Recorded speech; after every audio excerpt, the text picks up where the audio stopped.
Lesintelligences.com, votre extracteur de connaissances. Bonjour à toutes et à tous. Aujourd'hui, on va parler en public avec une auteure sur le sujet. Je vous présente Rebecca Svetch. Salut Rebecca. Coucou. Salut Jérôme, salut tout le monde. Merci beaucoup d'être parmi nous aujourd'hui. Donc, tu es coach et l'auteur de ce livre 10 étapes pour prendre la parole en public. Un livre hyper. En fait, c'est plus qu'un livre, en fait. C'est une sorte de formation écrite, étape par étape, où on doit faire des Ouais. choses avec des questions. Et je trouvais ça hyper pertinent et je trouvais ça assez vraiment réussi parce que le fait de faire de la prise de parole publique à l'écrit, c'est quand même un sacré Ouais. défi. Et du coup, je trouvais vraiment cela très intéressant. Et avant justement de parler de ce sujet, de ton ouvrage, est-ce que tu peux te présenter un peu plus pour les personnes qui ne te connaissent pas encore? Avec grand plaisir. Merci à toi pour ton invitation et pour cette présentation de ce livre. Eh bien, je suis donc Rebecca Svedge, j'ai 29 ans et depuis que je suis toute petite, c'est hyper important pour moi d'être heureuse et de réussir ma vie et notamment que mon travail puisse m'aider à réussir ma vie. Le problème, c'est que je savais pas du tout ce que je voulais faire de ma vie et comme choix professionnel et du coup, je me suis sentie vraiment mal à l'aise par rapport à ça. Je l'ai vraiment vécu comme un handicap. Je savais pas forcément quel chemin prendre puisque je savais pas où j'allais et ça m'a vraiment pesé. Mais finalement, je me suis rendu compte qu'à défaut d'avoir une voie toute tracée, je pouvais créer la mienne sur mesure et aider d'autres à créer la leur, et c'est ce que je fais aujourd'hui. Je me suis découvert progressivement plein de passions, le développement des autres, l'entrepreneuriat social, le développement personnel et professionnel, et puis plus récemment, l'empowerment féminin. Et du coup, aujourd'hui, j'utilise tous ces domaines qui me passionnent pour pouvoir partager tous mes apprentissages. Je l'ai fait notamment dans mon parcours. J'ai aussi été cofondatrice de plusieurs initiatives qui m'ont vachement inspirée, qui sont le Noise et Coexister Paris. Et ensuite, j'ai accompagné les premiers pas d'entrepreneurs de changement dans des structures, une start-up sociale qui s'appelle Ticket for Change, et puis une école de commerce qui s'appelle ESCP Europe. Et ensuite, j'ai senti la flamme de l'entrepreneuriat qui venait retoquer à ma porte. Voilà, c'est cool d'accompagner des entrepreneurs et des entrepreneuses, mais moi aussi, en fait, j'ai envie de le faire de façon indépendante. Et j'ai un peu flippé, en fait, j'y arrivais pas trop par moi-même, et dans mon tref salarié, c'était un peu compliqué. Du coup, j'ai décidé de faire appel à un coach pour m'aider à dépasser le burn-out, le harcèlement que je subissais dans mon travail et rééquilibrer ma vie pour pouvoir construire ma prochaine étape entrepreneuriale. Et depuis, voilà, je suis devenue entrepreneuse j'ai réussi, malgré des difficultés et des doutes, à vivre de mes activités. Donc aujourd'hui, j'ai le plaisir d'aider des entrepreneuses et actrices de changement qui sont en quête de sens, qui sont en quête de confiance et de liberté, et je les aide à construire une carrière qui soit à la fois épanouissante, utile aux autres et rémunératrice. Et je le fais à la fois en accompagnement individuel et en accompagnement collectif pour des particuliers et des entreprises. Et ça me stimule énormément de fréquenter ces personnes et de les aider à se développer. Et au-delà de ces accompagnements, j'aime bien partager mon vécu, mes apprentissages et mes inspirations. Et donc, je suis aussi conférencière et autrice, notamment de ce livre, et que de ce livre d'ailleurs. En termes de livre, c'est mon seul et unique que j'ai Pour le coécrit moment, avec, peut-être. pour le moment peut-être. Donc 10 étapes pour prendre la parole en public, que je coécris avec Laurent Trèves aux éditions Studirama, et qui m'a apporté beaucoup de clarté sur pourquoi c'est si important de prendre la parole en public, c'est quoi tous les enjeux de développement personnel et d'entrepreneuriat qui se cachent derrière la prise de parole, pourquoi est-ce que c'est la première peur au monde avant la mort. C'est quand même incroyable, et donc derrière il se passe plein de choses très très très intéressantes pour mieux se connaître, se faire confiance et puis rayonner tout ce qu'on a envie de rayonner autour de soi pour faire avancer notre vie et puis faire avancer la société. Donc voilà, ça a été l'occasion pour moi, ce livre, de découvrir plein de choses sur moi et plein de choses sur les vertus de la prise de parole. Et justement, la prise de parole publique, c'est vrai que c'est un sujet hyper important. Mais finalement, quand on entend ça, souvent, on voit parler en public, c'est faire des conférences, et que du coup, c'est pas pour tout le monde. Or, en lisant ce livre, on se rend compte que si, en fait, tout le monde parle en public, alors c'est quoi, en fait, parler en public? Est-ce que c'est juste parler devant un public, Ou est-ce que c'est autre chose? C'est quoi ta vision du sujet? Mmh. Pour moi, la prise de parole en public, elle commence, à 2 personnes, en fait, soi et quelqu'un. Et puis, même parfois sans parler, on communique déjà, en fait, par l'énergie qu'on diffuse, par, l'apparence qu'on a, par les mimiques, par, le langage, non verbal, paraverbal, voilà et on communique déjà, en fait. L'être humain n'est que communication, qu'on le veuille ou non et donc à partir du moment où on est 2, il y a communication. Maintenant, l'intention, c'est comment est-ce que je peux, être en maîtrise de l'image que j'ai envie de renvoyer, de la communication que j'ai envie d'avoir et des messages que j'ai envie de transmettre. Et pour moi, tout l'enjeu de la prise de parole en public, en fait et de la prise de parole, en fait, c'est de s'affirmer. C'est de savoir ce qui est important pour soi et d'être en capacité de défendre ses intérêts, de défendre ses causes, et puis de défendre ses avis, ses opinions et donc ça passe, aussi bien, dans une grande conférence ou dans une petite conférence que dans une réunion, que dans un échange, que dans un discours, à un mariage, en train de parler, avec quelqu'un, que dans un dialogue avec, son amoureux ou et cetera.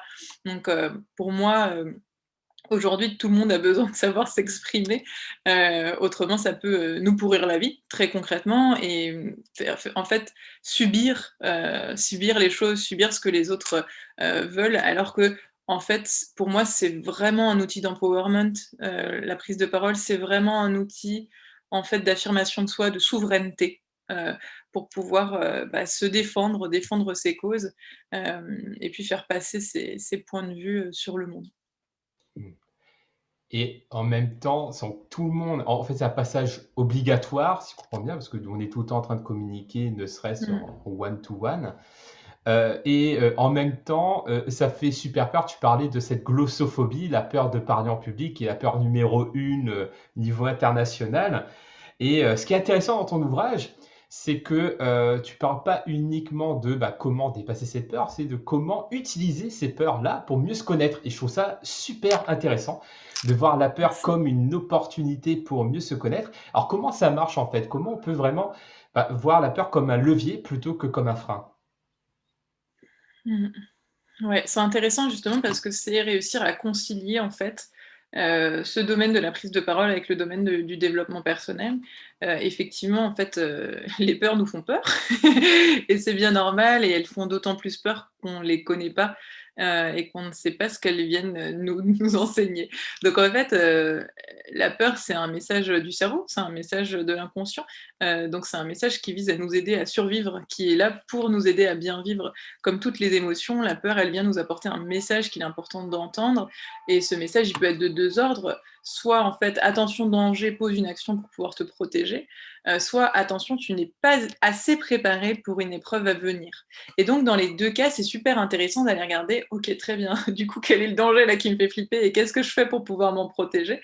Et donc ça invite à se questionner sur, comment est-ce que maintenant je peux être en actrice, acteur, de la suite pour, mettre cette peur de côté, enfin même pas la mettre de côté, mais en fait l'accepter et puis la dépasser. C'était Mandela qui disait, la peur c'est pas un problème en fait, c'est une source de courage. Alors il l'avait mieux formulé que moi, mais en tout cas c'est intéressant, c'est le fait de surpasser, dépasser ses peurs, qui nous rend courageux et tout humain a le droit d'avoir des peurs et en a en fait, c'est comme ça qu'on est constitué et donc ce qui est intéressant avec les peurs, c'est d'apprendre de plus en plus, à les écouter, à les accepter, à savoir, de quoi il s'agit, de quel danger s'agit-il, qu'est-ce que j'ai besoin de faire pour mieux me préparer, pour me protéger, pour me sécuriser, qu'est-ce qui pourrait se passer de pire, qu'est-ce que j'aimerais qu'il se passe à la place et du coup, qu'est-ce que je fais en termes d'action pour pouvoir aller dans cette situation idéale plutôt que dans la situation vraiment du scénario catastrophe qu'on pourrait imaginer, sachant qu'en plus, il y a seulement 8% de nos peurs qui sont vraiment fondées. Donc on peut aussi chill un petit peu, parce que la plupart du temps, c'est notre tête. Et donc se demander, ok, concrètement, j'ai peur de ça et c'est complètement ok.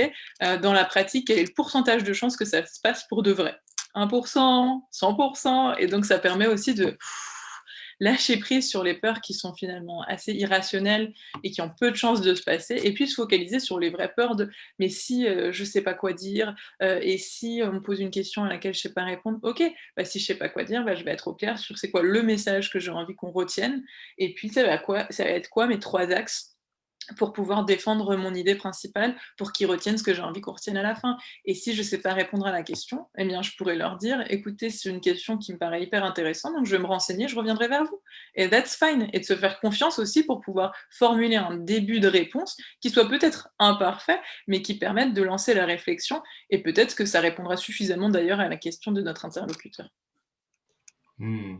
Ça fait penser à une autre citation, ce que tu dis, c'est, je crois que c'est Dalai Lama, je suis pas sûr, qu'il a dit, c'est s'il y a un problème et qu'il n'y a pas de solution, pourquoi Alors, s'inquiéter? Et, ouais. et s'il y a un problème et qu'il y a une solution, à quoi ça sert de s'inquiéter? Et en fait, ça ressemble un petit peu, enfin, ça fait penser à ça, ce que tu viens de dire, à savoir, eh bien, j'ai une peur. Est-ce que c'est une peur sur laquelle, eh bien, je peux anticiper les fameux 8%? Bah oui, du coup, tu as parlé à plusieurs reprises de préparation, et moi justement poser une question là-dessus après.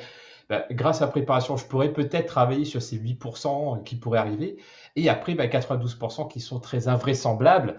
Bien, dans ce Mmh. cas-là, ça sert à rien de se prendre la tête pour ça, du coup, si je comprends bien. Ouais, j'aime beaucoup ta citation parce que rien que de l'entendre, ça fait rien que de l'entendre, je me dis: «Bah ouais!» Donc je me la répéterai de temps en temps. Ouais, c'est vrai que finalement, après, on peut se faire des petits mantras comme ça. Moi, c'est quelque chose qui m'aide, par exemple, moi, je rappellerai toujours c'était une des conférences qui m'a plus stressé. C'était Mmh, devant, je crois que il y a 1100 personnes, c'est pour la Neuro Business School Live. mmh. Oui, il y avait plus de 1000 personnes, je crois, et en plus, c'était improvisé. C'est-à-dire qu'on m'avait dit, c'était Yannick Alain qui m'a dit, voilà, allez, tu passes 5 minutes sur ça. J'ai fait, oh, ok. Et c'est vrai que, bah, du coup, peur, parce que je me suis dit: «Beh, je suis pas Ouais, prêt, j'y arriverai pas, il y a 1000 personnes, c'est-à-dire qu'il y a encore plus de personnes qui vont me juger et cetera», et ouais. du coup, peur égale stress, stress égale je transpire, du coup, je transpire, je stresse encore plus, du coup, bah, je transpire plus. C'est un cercle vicieux. Ouais. Et du coup, la question parce que derrière, il y a une question, en fait. C'est, c'est vrai que moi, après, j'ai réussi à mettre en place des parades pour désamorcer un peu le cercle vicieux, qui fait que, je stresse de plus en plus, comme Mmh. par exemple, respirer, faire une mind map et cetera. Et toi, justement, parce que là, en fait, tu as parlé beaucoup de travail en amont, voilà, de comment se préparer, et cetera. Mais une fois qu'on est dedans, en fait, est-ce que toi, tu as des petits trucs comme ça qui permettent de désamorcer tout de suite la peur avant de tomber dedans? C'est-à-dire le jour J? Bah, là, par exemple, ouais, si tu prends la parole, tu sens que tu as ta pression qui monte, comment tu refais descendre tout pour pouvoir parler sereinement? Mmh. Respirer, je pense que c'est la première chose. On a tendance a priori, si tu nous regardes, c'est que tu sais respirer. Oui, c'est Donc on a tendance à se dire que c'est rien et à le mettre de côté, alors qu'en fait, c'est la principale chose à retenir pour se préparer, c'est déjà de bien respirer parce que quand on est stressé, en fait, on a tendance à bloquer la respiration. Moi, c'était par exemple le cas juste avant de commencer, j'étais en mode: «Ah ouais, mais je sens que là, mon ventre, il est» alors j'ai bien respiré, c'est vraiment prendre de pro c'est pas respirer, comme, au quotidien, c'est vraiment prendre de profondes inspirations, profondes expirations, hop, sur 5 temps, hop, sur 5 temps.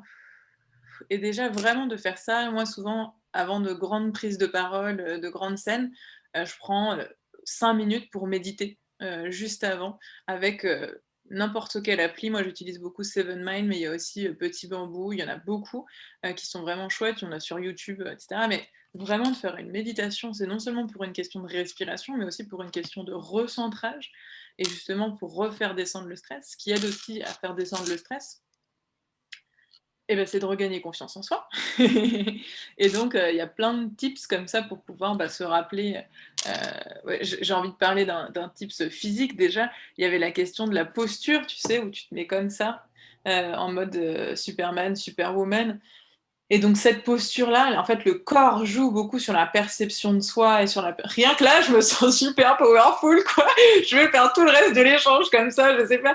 Et donc vraiment d'assumer des postures, en fait, de puissance, de confiance, ça joue énormément, plutôt que d'être vraiment complètement voûté, la tête baissée, etc. Ça influence énormément la perception qu'on a de soi et des autres.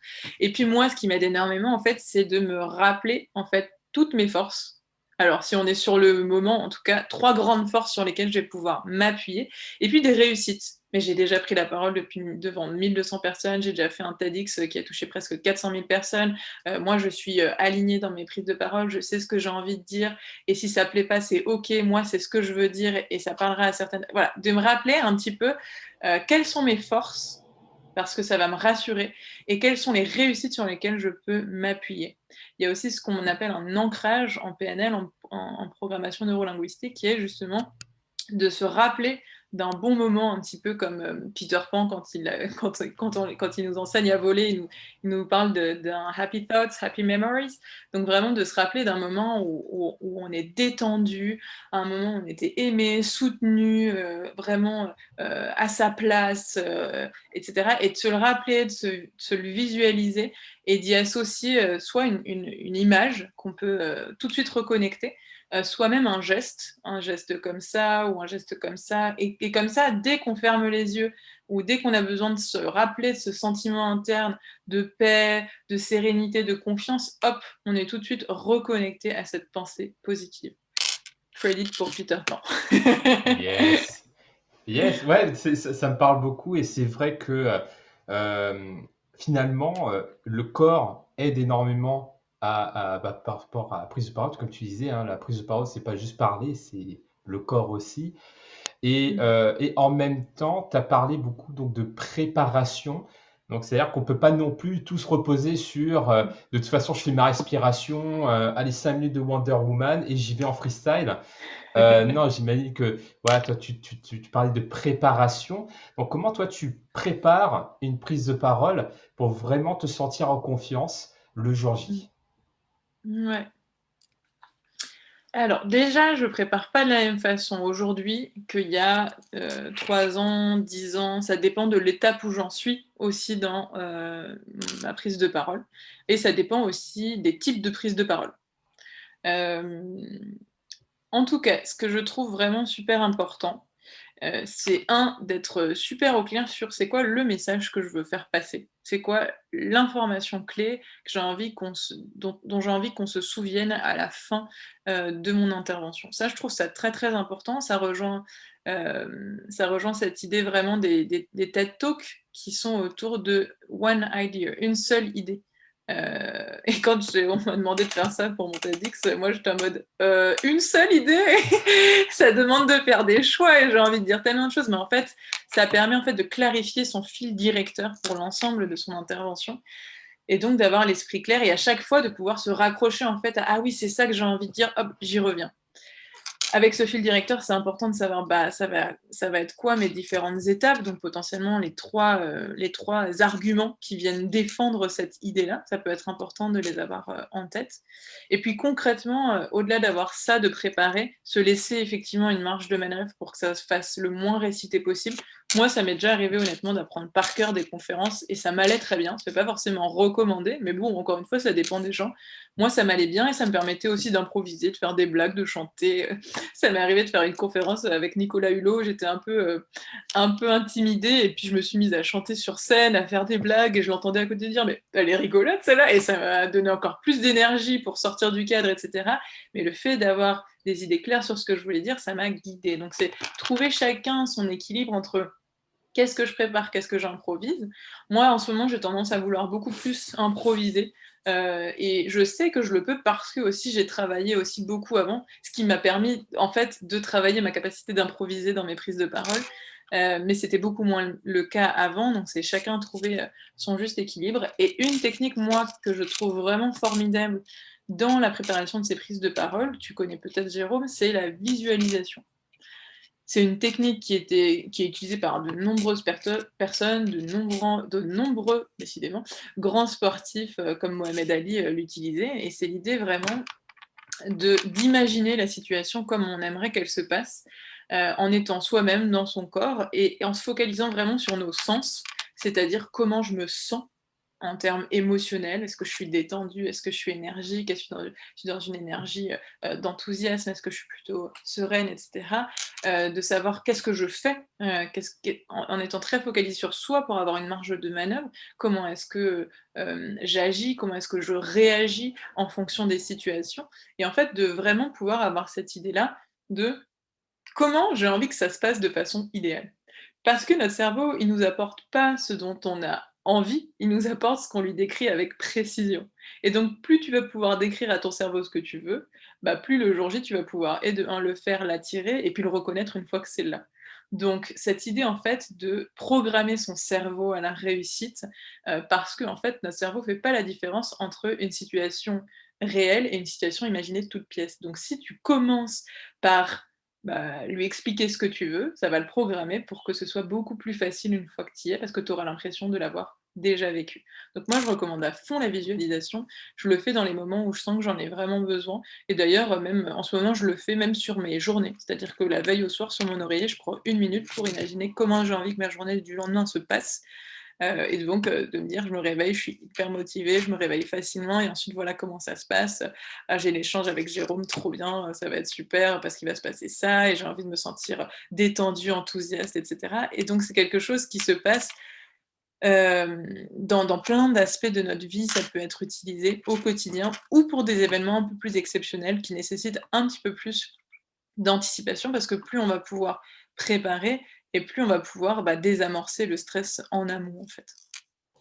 Hmm. Et ça part totalement tout ce que tu me dis, parce que justement dans mes formations pour le sport public, je fais souvent ce parallèle aussi avec le sport, que ce soit les sports Ouais. physiques ou les sports du cerveau. Je fais les deux, hein, et en fait, ça a les mêmes fonctionnements. Moi, ce que je propose, c'est justement d'abord l'échauffement. Voilà, s'échauffement, entrer dans son corps, échauffer sa voix aussi. Parce Mmh. que c'est vrai que quand on arrive et comme ça, on entend que Ouais. la personne elle vient de se réveiller. Ah grave!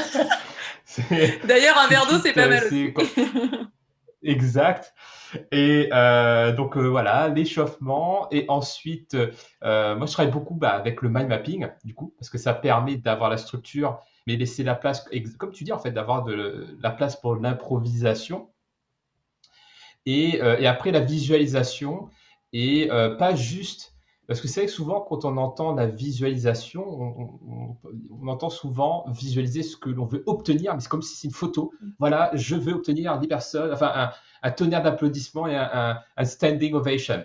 Et en fait, je me rends compte que c'est dommage parce que du coup, on loupe tout le côté processus dont le cerveau a besoin, que tu as décrit en fait. C'est OK, j'arrive sur scène, je me sens comme ça, je réagis comme ça.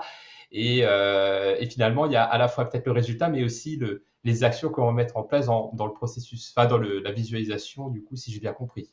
Ouais, ouais, tout à fait. Tu soulignes un point qui est hyper important, c'est-à-dire que c'est pas juste: «OK, je fais un souhait et puis, inch'Allah». Voilà. C'est un peu, voilà, je me pose la question en conscience de: «Qu'est-ce que je veux vivre?» Et ensuite, évidemment, cette question de la visualisation et donc du pouvoir d'attraction, elle ne suffit pas en elle seule. L'intention, c'est de se dire: «OK, je sais ce que je veux avec précision, donc je sais comment y arriver». Et donc quand je visualise que je suis en train de faire ma présentation, en fait, je me rends compte que j'ai besoin d'un support de présentation derrière moi. Donc ça veut dire que j'ai besoin de le préparer, donc ça veut dire que j'ai besoin de savoir techniquement quels sont les paramètres. Donc ça veut dire que j'ai besoin de demander quels sont les paramètres, de faire cette présentation, peut-être de coordonner avec mon graphiste, et cetera, et cetera. Donc c'est des choses à la fois psychologiques pour se rendre compte que je peux être sereine, je peux être confiante, je sais ce que je vais dire, comment je vais le dire, et je vois un peu quelle réaction j'aimerais percevoir dans le public, et donc je vais pouvoir aller les chercher, les sourires ou les réponses, ou j'ai envie qu'il y ait de l'interaction. Ok, donc je vais poser des questions, etc. Et c'est aussi concrètement qu'est-ce que je vais avoir besoin de faire en amont pour que ça ce soit possible. Et donc effectivement, de concilier ce pouvoir d'attraction avec le pouvoir de l'action. On est d'accord. On est d'accord. Exact. Et super. Donc là, on a en fait à partager plein de pépites que les personnes peuvent tester, hein. Déjà, le fait de se visualiser, le fait également de méditer, ou en tout cas de faire de la respiration maîtrisée en 5 temps pour faire baisser le stress, de se rappeler de ses forces, quand on sent qu'on commence à partir en bad trip, entre guillemets, dans sa tête, de faire des postures de force comme Wonder Woman pour voilà, se sentir super bien. Jure, ça marche. Testez, hein. Là, vous êtes derrière votre écran, testez. Mais grave, bonne idée. Donc voilà, déjà pas mal d'astuces comme ça. Et en même temps, il y a quand même des pièges aussi que l'on peut éviter. Et j'imagine, parce que c'est vrai que tu parles de plein de prises de parole réussies, mais je me dis qu'il y a eu peut-être des erreurs de parcours. Enfin, en tout cas, moi, il y a plein de Oh trucs oui. sur lesquels je suis planté, du coup, j'ai appris de certaines erreurs. Est-ce que toi, il y a des erreurs comme ça sur lesquelles que tu as pu transformer en leçons que tu pourrais nous partager? Tellement, tellement, t'imagines même pas. Parfois, moi, je suis en train de me balancer comme ça devant la caméra ou de dos. Mais bon, c'est pas très grave. Ou de faire des lapsus, ou de faire des blablabla. Et paradoxalement, alors juste pour rassurer par rapport à ça, moi, les moments où je me suis le plus plantée, comme je vous disais par exemple, dès la première minute ou deuxième minute de mon TEDx, je bloque. Je fais blablabla. Et en fait, ça m'a complètement déstabilisée, mais en même temps, ça m'a complètement soulagée. Parce que je me suis dit, ça y est, je me suis plantée, donc maintenant, vas-y. Et en fait, j'ai décroché et j'ai fait un petit mouvement de sourcil comme ça. Et tout le monde a rigolé. Et j'ai eu plein de retours de gens qui m'ont dit derrière, mais c'est mon moment préféré de ta conférence. Parce que voilà, tu acceptes de pouvoir parler avec voilà, tes imperfections. Et moi, ça me donne envie d'y aller. Je me dis que je suis capable. Et je me suis dit, c'est exactement pour ça que je prends la parole, quoi. Et donc, bah, tant mieux si je me suis plantée et tant mieux si ça donne cette réaction parce que du coup, c'est dans nos imperfections qu'on se reconnaît en humanité et qu'on se sent lié avec la personne qu'on est en train d'écouter. Donc, euh, très important d'avoir conscience des erreurs pour pouvoir les éviter. Et puis, si on met les pieds dedans, bah, allons-y, quoi. Allons-y avec authenticité et ça fera pas de mal et ça nous permettrait d'apprendre. Donc c'est chouette. Les choses qu'on pourrait anticiper et éviter, moi, en tout cas, moi, les choses avec lesquelles moi j'ai du mal quand j'écoute des gens. Voilà, je vais parler en mon nom, après chacun son style. Moi, ça m'embête quand il y a trop de propos techniques. Donc, en fait, c'est important de vraiment penser à qui je vais m'adresser, dans quel contexte, et d'adapter son propos à son contexte. Parce que si on ne raconte pas la même histoire à un enfant de 5 ans, à un ingénieur de 25 ans ou à une mamie qui a été, je sais pas, astronaute, j'en sais rien. C'est pas du tout la même histoire, le même axe, etc. Donc, adapter son propos, ne pas adapter son propos, en tout cas, serait une erreur selon moi. Et donc, c'est important d'adapter, notamment pour les entrepreneurs et les entrepreneuses qui nous regardent, d'adapter votre pitch entrepreneurial, d'adapter la façon dont vous présentez votre parcours et votre projet en fonction de la personne qui est en face de vous. Et d'ailleurs, moi, une bonne pratique que j'utilise parfois, c'est d'abord de poser la question de la personne qui elle est, qu'est-ce qu'elle veut. Comme ça, je peux ensuite me présenter et présenter mon projet en fonction de l'angle qui lui parlera le plus. Donc ça, pour moi, c'est quelque chose qui est important. L'autre chose, c'est de vouloir tout dire parfaitement, parce que ça fout la pression et de toute manière, les gens vont pas tout retenir.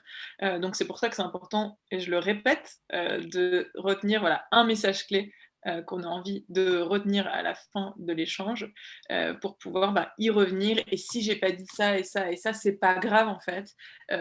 Et c'est une bonne chose que de pouvoir répéter. Son message clé, c'est cool de le répéter. Son message clé, c'est chouette de le répéter. Son message clé, c'est chouette de le répéter. Et d'ailleurs, il paraît que quand on répète 3 fois la même chose, ça rentre bien. Et d'ailleurs, il paraît que quand on répète 3 fois la même chose, ça rentre bien. Ouais, allez, vous avez compris. Mais voilà l'idée. Et puis, moi, ce qui est important pour moi, c'est l'authenticité aussi. En fait, si on est en train de parler de quelque chose dont on n'est pas convaincu, pour moi, ça va vraiment bloquer. Parce qu'on va diffuser une certaine énergie. Si on n'est pas convaincu, on ne peut pas être convaincant. C'est assez important à comprendre. Donc, une chose à éviter, c'est de dire des choses desquelles on n'est pas convaincu, mais de pouvoir vraiment être au clair sur qu'est-ce qui fait sens pour moi, qu'est-ce que j'ai envie de dire et de le porter, mais vraiment avec aplomb, en fait. Et si les autres ne pensent pas la même chose, c'est complètement OK et ça remet pas en question vos propos, en fait. Ça va parler à certains, ça va pas parler à d'autres. Et donc de prendre de la distance, pardon, par rapport au regard des autres et d'accepter que vous ne plairez pas à tout le monde. C'est important. Moi, ça m'est arrivé à une conférence qui m'a énormément stressée sur les clés de la réussite. Donc, déjà, c'était bien la pression de ah ouais, moi j'ai réussi et donc je dois vous dire comment réussir votre vie. Ok. Donc, c'était un peu la pression. Et puis, je m'étais énormément préparée mentalement pour cette conférence-là. Parce qu'elle arrivait à un moment, etc. de ma vie. C'était la première fois que je donnais une conférence en mon nom, alors que d'habitude, je donnais des conférences au nom de causes et d'associations. Et ça m'avait beaucoup animée, bouleversée. Et c'était trop drôle parce qu'à la fin de la conférence, du coup, il y avait une personne qui avait été complètement, enfin qui était restée discuter avec moi 1 heure après la conférence. On a été boire des verres, philosopher sur la vie, creuser, me poser plein de questions, c'était passionnant. Et une autre personne qui m'avait dit: «Mais c'est vraiment n'importe quoi ce que tu as partagé, c'était pas du tout professionnel et tout». Et du coup, bah, j'aurais pu me sentir complètement, perchée parce que, me faire ma star parce que, il y a d'un côté un mec qui m'avait dit que c'était super et j'aurais pu complètement, mais fondre en larmes et en doute, parce que l'autre personne m'avait critiquée. Mais en fait, c'est ça aussi, d'avoir confiance en soi et en ses propos, c'est que qu'on me dise: «C'est super» ou qu'on me dise: «C'est de la merde», en fait, ça reste ton avis. Moi, ce qui est important, c'est de savoir qu'est-ce que moi j'ai envie de proposer et d'être à l'aise avec ça. Et ce qui est super intéressant sur cette anecdote, c'est qu'au final, j'ai pu questionner la personne qui avait critiqué mon intervention, tout à fait alignée, je suis super fière de ça, et de lui dire: «Bah, OK, mais qu'est-ce qui t'a pas plu?» «Ouais, je sais pas, les slides, tu les passais pas dans le bon sens». Effectivement, franchement, j'avais merdé sur les slides parce que j'avais la télécommande dans une main et mes notes dans l'autre et le micro dans une troisième main, je ne sais pas laquelle. Donc effectivement, ça avait été un peu compliqué. Je n'avais pas assez bien visualisé cette partie technique-là, semble-t-il, mais c'était rigolo et du coup, j'ai assumé en fait l'imperfection en disant: «Bon, bah, c'est pas grave, je vais zapper comme ça et machin». Et ça avait donné un côté hyper drôle où j'ai eu des retours de: «Mais c'est presque un one woman show ton truc et tout». Et en même temps, lui, il s'est rendu compte par lui-même qu'en fait, je m'autorisais à faire des choses qu'il ne s'autorisait pas à faire, mais qu'il aimerait faire, ce qu'on appelle l'ombre en psychologie, et que du coup, c'était venu vraiment le toucher là où lui-même avait besoin de travailler. Et lui-même m'a dit en me quittant: «Bah, tu sais quoi? Tu raison», enfin, même pas «tu raison», parce que c'était lui qui était venu à cette conclusion: «Bah, je vais travailler là-dessus». Et là, je me suis dit: «Waouh, quoi!» Non, mais l'impact de la conférence, c'est-à-dire de réussir à faire changer les gens par même des choses désagréables qu'ils ont ressenties pendant une conférence, mais là, j'ai tout gagné, quoi. Donc voilà, de réussir à prendre cette distance par rapport au regard des autres et ne pas prendre les retours des uns et des autres comme argent comptant. Une bonne pratique, cela dit, c'est de vraiment aller demander des retours. C'est vraiment important, ce qui demande aussi d'être soi-même prêt et prête à les recevoir, hem, mais de vraiment aller demander des retours en mettant un cadre. Voilà, j'aimerais des retours bienveillants et constructifs, nanani nananou, à des gens avec lesquels on se sent en confiance et c'est juste, et de les prendre comme leurs avis, de pas le prendre comme argent comptant et de pouvoir, voilà, ensuite, bah, ça leur demander à la fois qu'est-ce que j'ai bien fait pour pouvoir s'appuyer sur ses forces et en même temps, qu'est-ce que tu me conseillerais de travailler pour que ce soit encore mieux la prochaine fois? Et surtout de demander plus de force que de pistes d'amélioration, parce qu'on sait comment le cerveau fonctionne, il a un biais de négativité. Donc on peut te dire 10 compliments et une critique, tu vas retenir la critique, c'est comme ça qu'on est plugué. Donc du coup, surtout avoir demandé plus de force que de pistes d'amélioration, c'est important. On n'a pas été élevé comme ça, on a été élevé à souligner en rouge les erreurs, mais pédagogiquement, hein, on est d'accord Jérôme, c'est important de pouvoir se focaliser sur le positif parce que bah, plus on a confiance en ses forces, plus on se sent capable de faire mieux en fait, et plus on s'aime suffisamment pour avoir envie de s'améliorer. Donc hop, à reparamétrer un petit peu dans ce sens-là. Donc voilà, en termes à éviter bah, de prendre trop à cœur le regard des autres et en bonne pratique, bah, savoir prendre de la distance et savoir bien tirer le positif des retours qu'on peut recevoir sur nos prestations. C'est super, super anecdote, merci pour ton partage. Et ça fait penser, on est vraiment dans le cas de la libération de la peur du jugement, en fait. C'est qu'avec cette posture d'esprit, ce mindset que tu t'es fixé, c'est que en fait, tu t'es libéré de cette peur du jugement qui peut du coup bloquer à oser prendre la parole. Mais j'imagine que est-ce que c'est quelque chose qui est naturel chez toi ou que tu as réussi à construire petit à petit ce détachement du jugement des autres?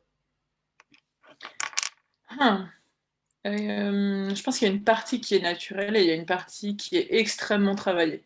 Heu, c'est en fait, je pense qu'au naturel, je suis quand même quelqu'un d'assez, je sais pas comment on dit, mais je suis pas un mouton. Je sais plus comment on dit dans l'inverse, mais, par exemple, Rebelle? Tu as un côté rebelle? je suis pas rebelle, mais je veux pas faire comme tout le monde, tu Tu es un vois? électron Je suis libre. Je te donne un exemple. Par exemple, en ce moment, on est en période de mesures sanitaires Covid. Ça m'arrive d'être la seule à porter le masque à des cours de chant ou des cours d'autres. Et en fait, je suis la seule à décider de porter le masque, ce qui n'est pas forcément évident d'être la seule qui va à contre-courant, mais je me rappelle pourquoi je le fais, pourquoi c'est important pour moi. J'essaye aussi d'être respectueuse du choix des autres et d'affirmer mes choix et d'être respectée dans mes choix. Mais ça veut pas dire que ça a été facile, notamment la première fois où ça n'a pas été facile. Mais voilà, c'est un peu cette idée de euh, je, je ne suis pas conformiste, dans le sens où c'est pas parce que tout le monde va faire quelque chose que je vais suivre, mais je vais vraiment être droite dans mes bottes par rapport à mes valeurs et par rapport à mes besoins. Ça clairement, je suis hyper heureuse que mon éducation m'ait apporté ça, vraiment. Et parce que c'est quelque chose d'hyper important, même historiquement, c'est hyper important pour moi de ne pas faire comme tout le monde enfin voilà, sur des questions d'extermination et autres. Moi, c'est des choses où je me dis, mais non, j'aurais pas pu, moi, aller dans tous ces délires. J'aurais fait quelque chose de bien, j'aurais été une juste, mais j'en suis pas sûre. Mais en tout cas, aujourd'hui, j'ai envie de faire ce qui me semble juste à tout instant.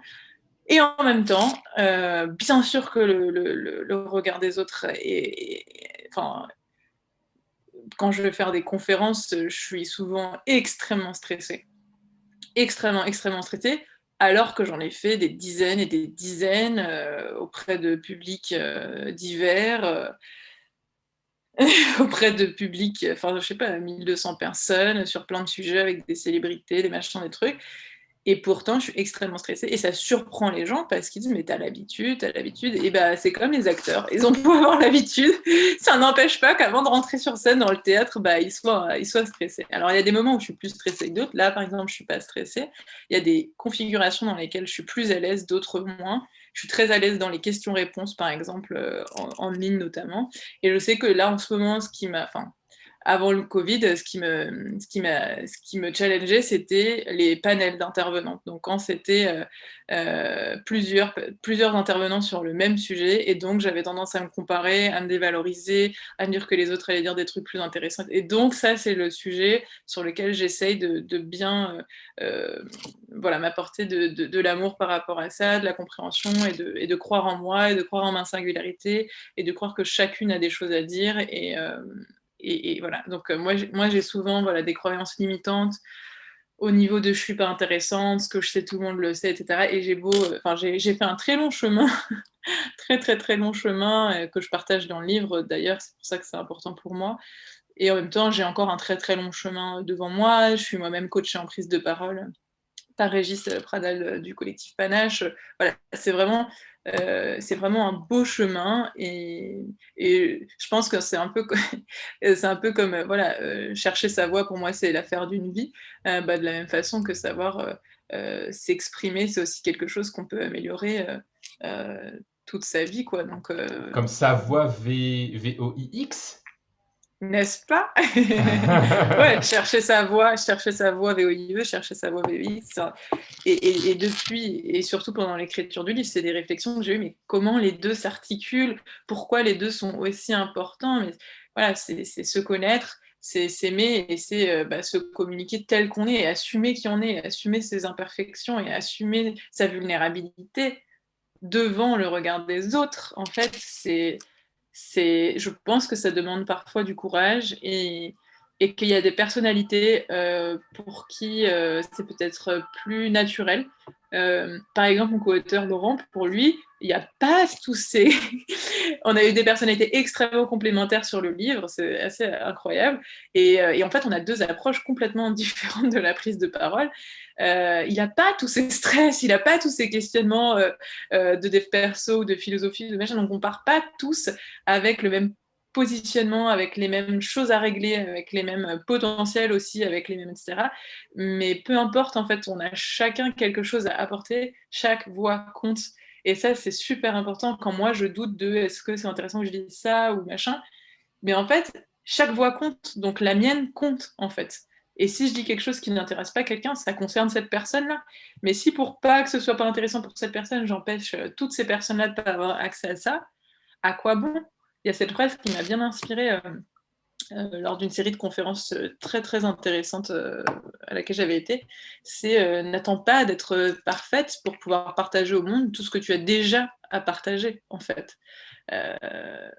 Et ça m'aide en fait de me dire, ne sois pas égoïste, en fait. Il y a un peu de ça, il y a ah, j'ai peur de ce que les autres vont penser, et si ce que je dis c'est pas intéressant. Donc en fait, c'est assez centré sur moi et sur mes peurs, et c'est ok. Mais du coup, dès que je me décentre de moi et de me dire, mais pense à ce que ça pourrait apporter à d'autres, pense s'il y a une seule personne que ça aide et que tu le fais pas. Tu vois, et donc dès que je décentre de moi et mes inquiétudes et mon ego et mes peurs, et que je me dis, mais imagine tout ce que ça pourrait, si ça apporte à une personne, à plusieurs personnes, ça vaut carrément le coup. Donc, fais pas ton égoïste, partage. Et puis prends ce risque-là. Et puis au pire quoi. Et ça aide aussi d'imaginer le pire scénario parce que souvent, on se rend compte que le pire scénario, il est souvent dans sa tête, mais il n'est pas complètement réaliste. Et surtout, une fois qu'on sait de quoi on a peur, on peut s'en prémunir.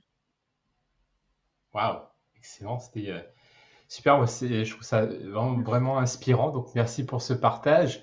Donc, à la fois la prise de parole en public, enfin la prise de parole tout court, c'est un levier de développement personnel. Donc, on va mieux Ouais. se connaître, on peut aussi se dépasser, on peut sortir de sa zone de confort, etc.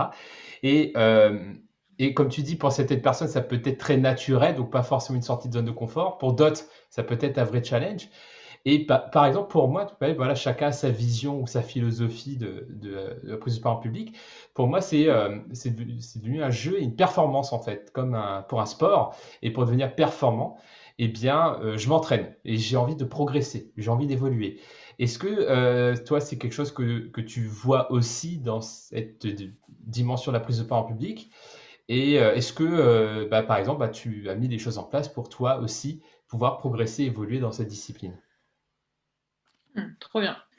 Moi, je te rejoins tout à fait quand j'ai beaucoup ce growing mindset. Tu vois, on parle beaucoup de growing mindset. C'est toute une théorisation et moi, je suis vraiment comme ça, même à l'extrême. Donc, c'est aussi à bien calmer, mais cette envie de m'améliorer, d'évoluer, d'apprendre, etc., que j'ai besoin parfois d'équilibrer avec une énergie plus yin, plus douce, plus féminine. Non, mais chill, tu peux aussi juste te reposer et juste être et pas faire et même améliorer, etc. Être dans l'instant présent et profiter de l'instant présent sans être tout le temps à préparer la suite aussi. Donc, mais j'aime beaucoup cet esprit de growing mindset, de s'améliorer. Qu'est-ce que je peux faire, moi, ou conseiller? Pour les entrepreneurs ou pour les porteurs de projets, pour des personnes qui peuvent avoir envie de parler de projet, c'est de parler de son projet le plus régulièrement possible. Par exemple, une fois par semaine, s'assurer de parler de son projet à quelqu'un et de se challenger un peu en essayant d'en parler différemment à chaque fois. Ça peut être rigolo et en fonction notamment de son interlocuteur ou de son interlocutrice. Moi, ça me le fait beaucoup. Au-delà de pitcher son projet, ça peut être aussi se pitcher soi, pitcher son parcours. Moi, je sais que c'est souvent une question qui, qui me plaît et qui me déstabilise, la question de est-ce que tu peux te présenter, quel est ton parcours, et souvent j'essaye voilà, à la fois de m'appuyer sur les étapes fortes et en même temps d'essayer de passer par d'autres chemins, d'expliquer différemment. Donc, que ce soit pour se présenter soi ou pour présenter ses projets, son parcours, de ne pas hésiter à voilà, le faire régulièrement pour s'entraîner, comme tu dis, c'est de la pratique. Et puis, de tester d'autres façons de faire. Comme ça nous permet ensuite de faire le bilan. Et vous l'aurez compris, pour moi, un bon bilan, c'est d'abord regarder ce qu'on a bien fait pour pouvoir s'appuyer sur ses forces et avoir confiance qu'on peut faire encore mieux. Et ensuite de regarder, OK, la prochaine fois, quel est le point d'amélioration sur lequel je veux faire ma prise de parole, mon pitch ou, voilà, peu importe. Et donc du coup, la prochaine fois, peut-être de se focaliser sur voilà, mon message clé, mon travail clé, ça va être sur cet axe-là. Et dans la pratique, moi, ce que je fais, juste avant le Covid, je m'étais dit, OK, je fais une conférence par mois, comme ça, je dépasse tous mes freins et ensuite, je suis capable de tout et je suis plus peur et je me rends pas malade avant les conférences. J'en ai fait une en janvier et puis celles d'après ont été annulées avec le Covid. Mais ce que j'ai fait, c'est que je fais des lives Instagram et c'est super facile pour moi. Alors, rien à voir avec les conférences, des panels et machin. Super facile. Je me rends compte qu'en fait, je me sens beaucoup plus libre, que je peux inviter des gens, être en mode question-réponse, etc. Donc en fait, voilà, et les interviews comme ça, voilà. Donc c'est de me garder dans mon agenda des créneaux pour des formats qui, moi, me parlent de prise de parole plus que d'autres. Moi, j'adore le format comme ça, questions-réponses, rencontres, croiser des regards, j'aime beaucoup.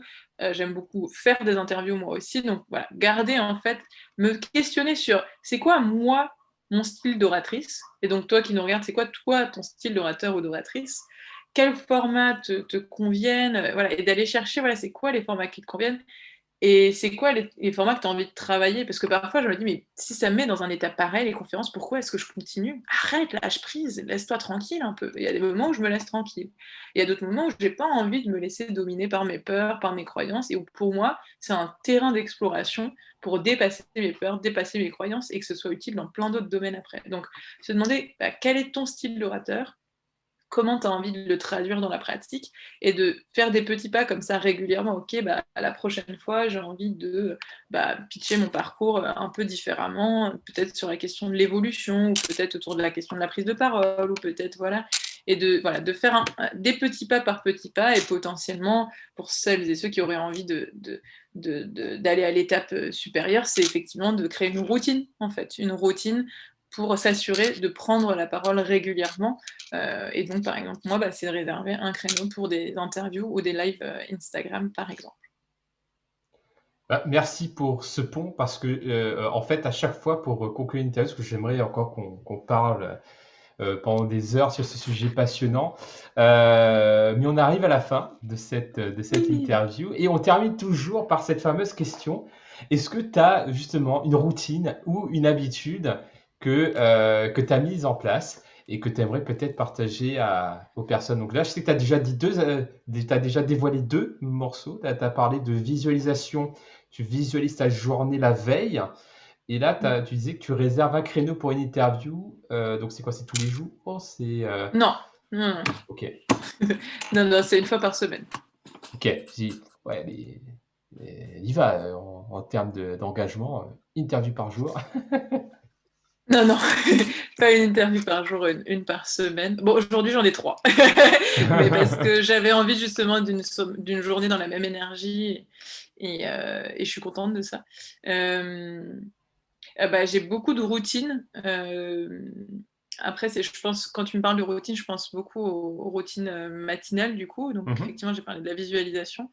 Euh, j'ai eu des routines très longtemps, très structurées, qui m'ont énormément aidée, où je faisais tous les lifesavers, donc silence pour méditation, savers A pour affirmation sur les croyances, V pour visualisation, E pour exercise, pour le sport, R pour reading et S pour scribing, donc l'écriture libre. Donc je faisais quasiment tout. Et ça m'a beaucoup servi pendant longtemps. Et puis après, je me suis rendu compte, et c'est important, que parfois on peut être prisonnier, on peut être son propre geôlier en fait, par le cadre qu'on se met. Et donc là, je suis plutôt dans une phase de prototypage de nouvelles routines où justement j'essaye d'être beaucoup plus light et je m'en tiens à ma visualisation la veille au soir. Ça, je trouve ça important. Et moi, je trouve beaucoup de plaisir à écrire de façon libre. Justement, la source vient au fait que quand j'ai eu besoin d'écrire le livre sur la prise de parole, j'étais incapable de pondre le moindre mot, puisque j'étais en auto-sabotage, auto-censure tout le temps. Et j'avais besoin de rendre le livre 2 mois après à l'éditeur, je n'avais pas une ligne. Et donc j'ai commencé à me dire, mais écris librement. Et donc j'ai écrit librement, sans pression de valeur, de productivité, d'intérêt, etc. Et depuis, en fait, j'ai écrit 1 à 2 heures par jour pendant 2 ans. Et là, je garde toujours un petit créneau de 10-30 minutes pour pouvoir écrire, soit sur ce que je veux, soit sur des blocages pour vider ma charge mentale, etc. Et voilà, il y a la petite pratique des 3 pages par jour qui permet vraiment de vider l'inconscient après la nuit, de pouvoir vraiment caper sur, se donner un cap sur ses objectifs de la journée, ses 3 priorités, etc. Donc, ses 3 fiertés du jour, ses 3 réussites. Enfin, il y a beaucoup, beaucoup de choses, mais, mais voilà, si je keep it light, si je le garde léger, 3 fiertés par jour, pour moi, c'est hyper important pour construire cet état d'esprit justement de je suis capable et j'y vais. Visualiser ce qu'on a envie de voir se manifester dans sa vie, je trouve ça aussi très important. Et moi, j'ai un bullet journal, donc un carnet que j'utilise pour suivre un peu mes objectifs annuels, trimestriels, mensuels, hebdomadaires. Et du coup, je passe aussi toujours, chaque jour, un peu de temps pour me recadrer sur où est-ce que je vais, c'est quoi mes priorités. Et comme ça, le reste de la journée est beaucoup plus fluide par la suite. Super. Bah, merci beaucoup, Rebecca. Je pense que c'est une très belle manière de conclure cette interview. Donc, merci pour ton partage. Donc, Rebecca, qui est l'auteur de 10 étapes pour prendre la parole en public. Donc, du coup, on peut trouver ça assez facilement sur Amazon, sur la Fnac aussi peut-être. Donc, voilà. De toute façon, on met le lien. Vous avez le livre, vous cliquez dessus et vous allez pouvoir le trouver si vous souhaitez. Tout à fait. Ouais, il est sur la Fnac également. Et je fais un coucou à mon co-auteur Laurent Trèfle, qui est pas là avec nous aujourd'hui, mais qui vous passe le bonjour et Coucou, Laurent. qui vous souhaite et qui vous souhaite aussi de pouvoir trouver des clés dans ce livre. Et puis, comme on l'a dit, il y a Trouver sa voie VOIE, mais il y a aussi Trouver sa voie VOIX. Et c'est vrai que dans mon approche, j'essaie de concilier un petit peu les deux, se connaître, se faire connaître. Et donc, pour celles et ceux qui nous regardent et qui aimeraient en savoir plus, ne pas hésiter à s'inscrire à ma newsletter où je partage beaucoup de tips, beaucoup d'exercices, beaucoup de partage d'expériences sur ce sujet et où j'offre un petit cadeau de bienvenue en arrivant qui permet d'avoir des clés justement pour retrouver du sens, de la confiance et de la liberté dans son job ou dans sa prochaine étape professionnelle ou entrepreneuriale. Donc c'est sur mon site www.rebeccasfetch.com. Peut-être qu'on pourra mettre le lien pour celles et ceux qui seraient curieux d'aller faire un petit tour. Ça marche. Merci Rebecca. Et pour les personnes qui veulent en savoir plus aussi sur ce qu'on fait, parce que là vous êtes sur lesintelligences.com, vous pouvez retrouver pratiquement, je crois qu'aujourd'hui on arrive à 200 interviews de ce type, donc des synthèses de livres. Donc merci pour avoir contribué du coup Rebecca à notre bibliothèque. Commence à être bien chargé. Avec grand plaisir. Et à la prochaine. Avec grand plaisir. Merci beaucoup à toi et à bientôt tout le monde. Merci, bye bye. Inscrivez-vous maintenant pour profiter de 4 jours offerts à notre plateforme.